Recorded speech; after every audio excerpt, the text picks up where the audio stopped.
ભારતીય સેનાના જવાનોની મંગલ કામના માટે સુરતમાં એક ખાસ યજ્ઞનું આયોજન કરવામાં આવ્યું છે। પહેલગામ આતંકવાદી હુમલા પછી ભારતે હવાઈ હુમલા કર્યા, ત્યારબાદ ગુસ્સે ભરાયેલા પાકિસ્તાને જમ્મુ, પંજાબ, રાજસ્થાન અને ગુજરાતના સરહદી વિસ્તારોમાં ડ્રોન હુમલા કર્યા।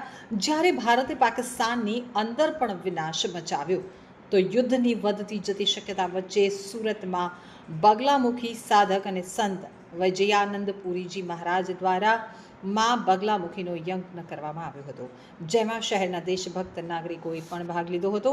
આ યજ્ઞનો મુખ્ય ઉદ્દેશ ભારતીય સૈનિકોને શક્તિ આપવાનો અને પાકિસ્તાન ઉપર વિજય મેળવવાનો છે।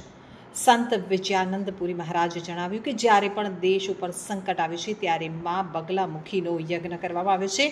માતા બધા દુશ્મનોનો નાશ કરશે। તેમણે કહ્યું કે જ્યાં સુધી યુદ્ધ ચાલુ રહેશે ત્યાં સુધી આ હવન ચાલુ રહેશે।